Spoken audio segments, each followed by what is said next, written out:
안녕하세요. 매경진TV 이선영입니다. 네, 2021년 성장 주도주를 찾아보는 시간 오늘도 마련을 했고요. 네, 오늘은 7월 셋째 주에 시장을 또 주도할 만한 종목 어떤 종목이 있는지 말씀을 드리도록 하겠습니다.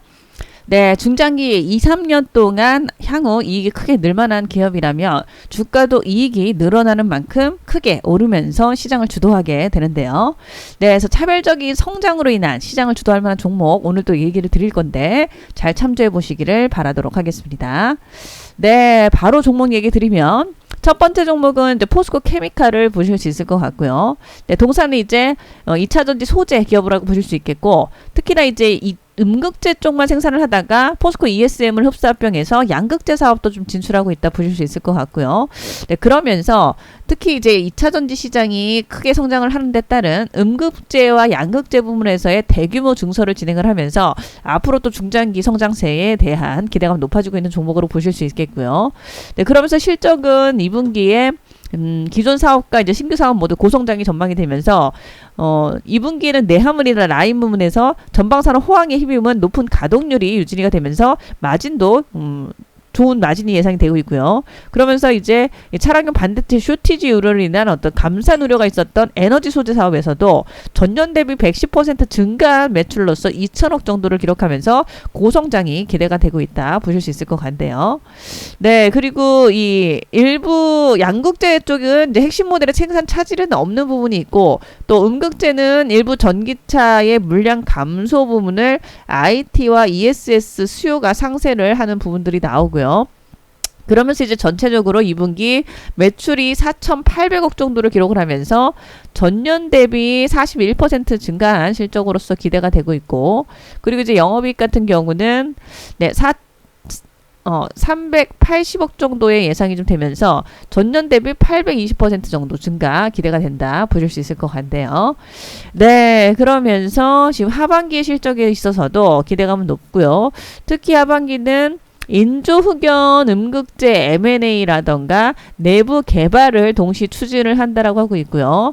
그리고 이제 뭐 실리콘, 카본 개발도 좀 하고 해외 프로젝트 참여 등 진행이 될 예정이라고 하네요.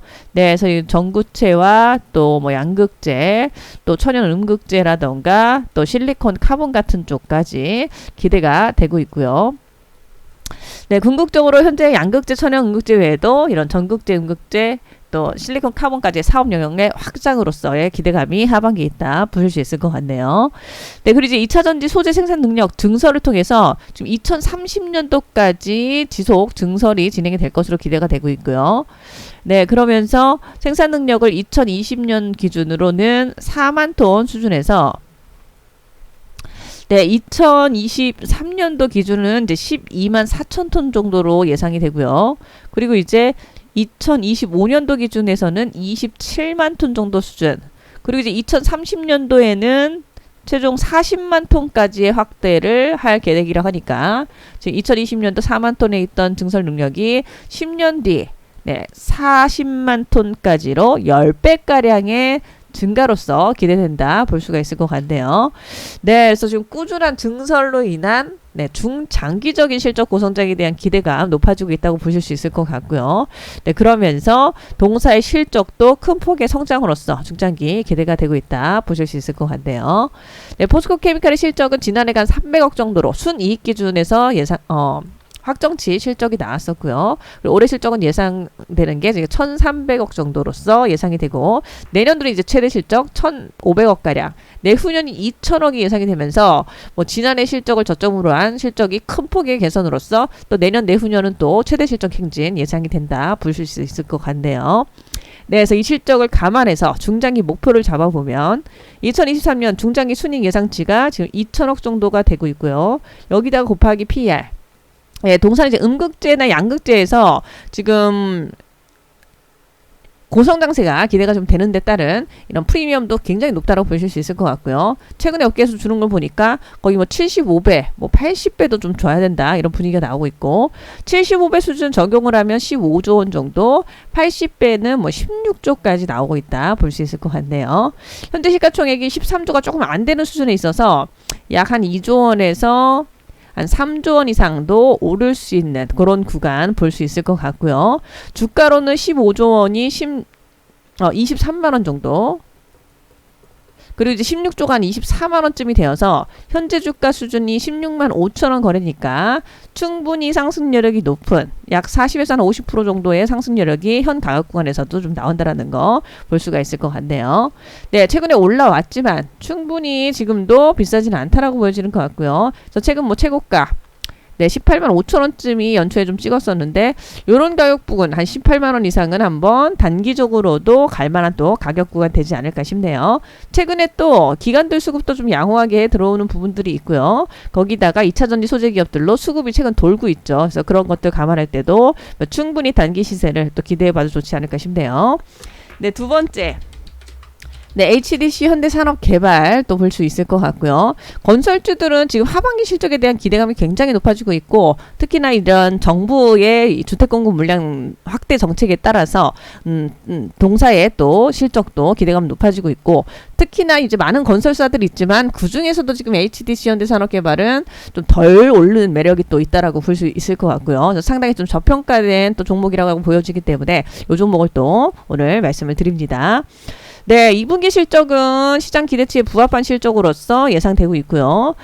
특히 이제 원자재 가격 상승이나 이런 것들, 뭐 수익성에는 뭐 미치는 영향은 좀 제한적인 것으로 좀 보여지고 있고, 그리고 2019년에서 2020년 상반기에 주택공급 부진에 따라서 올해는 매출이나 이익은 좀 감소될 수가 있고요. 하지만 이제 순이익단에서는 올해도 실적에 기대감이 좀 있다라고 보실 수 있겠고, 그러면서 양호한 실적 올해도 좀 예상이다 볼 수 있을 것 같네요.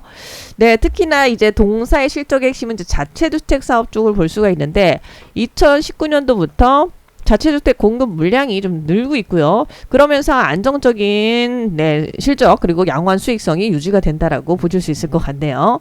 네, 그래서 상반기 누적 주택 공급 물량이 2,850여 세대로서 연간 목표는 이제 16,000세대이기 때문에 약 17.8% 수준을 지금 달성을 하고 있다고 하고요. 연초 계획에 비해서는 좀 부진한 부분들이 있지만 하반기 본격적으로 지금 주택 공급의 본격화와 함께 기대되고 있다 보실 수가 있을 것 같네요. 네, 그리고 이제 일부 자체 사업들 지금 역세권 리츠 개발 사업 등이 12월부터 지금 시작이 될 예정이 되고 있고요. 그래서 지금 자회사 리츠를 통한 개발 사업 추진을 하고 이를 상장 모리츠에 편입을 하는 방식으로서 개발 리츠 운영을 하고 있는데 지금 공릉 역세권 개발 사업 올해 12월에 예상이 좀 되고 있고요. 그리고 이외에도 용산의 철도 병원 부지 개발과 같은 쪽도 12월에 올해 착공이 좀 들어간다고 합니다. 그리고 이제 광운대 역세권 개발 사업은 내년 10월에 또 진행을 한다고 하니까 올해에 이어서 또 내년에도 좀 기대되는 일정들 있다라고 볼 수 있을 것 같고요. 네, 그러면서 동사의 이런 또 앞으로의 또 실적 중장기적으로도 또 기대가 되고 있다 보실 수 있을 것 같네요. 네, 동사의 실적은 지난해는 한 2,200억 정도로서 순이익 기준 기록을 하고 있고요. 올해 순이익 기준 실적은 3,700억으로 지난해 대비 올해 실적도 기대되고 있고 또 내년 실적 4,200억대로 내년이 이제 최대 실적 그리고 내후년 4,600억으로 4,600억으로서 이제 내년 내후년 또 최대 실적 행진 이어질 것으로 기대되고 있다 보실 수 있을 것 같네요. 네, 그래서 올해도 내년 내후년에도 이렇게 순이익 기준으로는 계속 실적 성장세를 이어갈 수 있을 걸로 기대되면서 고성장 기대되고 있고요.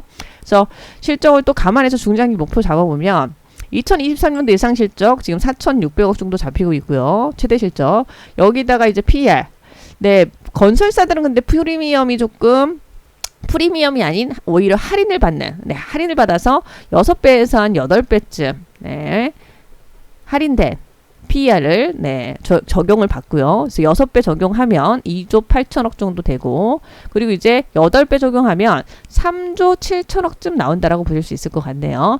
현재 시가총액 2조 원대 기록하고 있고요. 그리고 이제 2조 8천억에서 요걸 또 주가로 환산했을 때는 42,000원 정도 나오고 3조 7천억을 주가로 환산했을 때가 56,000원쯤이 나오고 있어서 현 주가 수준에서는 상승 여력이 약 한 30에서 한 70%의 상승 여력까지도 나오는 정도다 볼 수 있을 것 같네요. 네, 그래서 상당히 또 상승률이 충분한 현 구간이다 볼 수 있을 것 같고요. 그리고 이제 최근에 좀 올라와서 약간 고점을 이렇게 좀 터치를 하고 있는데 충분히 이렇게 또 저점은 또 올라가고 있는 상승 삼각형의 패턴 흐름을 또 보여주는 부분도 있어서 조만간에 이런 또 고점 라인 뚫을 만한 그런 가능성이 있지 않나 또 보입니다. 네, 그래서 좀 단기적인 부분에서도 또 수급도 최근 기관들이나 외국인 돈도 같이 좀 들어오는 분위기 주고 있죠. 그래서 이런 가능성에서는 또 단기적인 시세도 좋을 수 있기 때문에 또 이번 주 주도할 만한 그런 종목이 되지 않을까 싶네요. 네, 이렇게 해서 또 두 종목 오늘 뭐 포스코 케미칼하고 HDC 현대산업개발을 말씀을 드렸는데 또 잘 참조하셔서 성공 투자하시기를 바라도록 하겠습니다. 네, 그럼 여기까지 진행하겠습니다. 네, 지금까지 매일경제TV에서 성장 주도주만 공략하고 있는 이선영이었습니다. 감사합니다.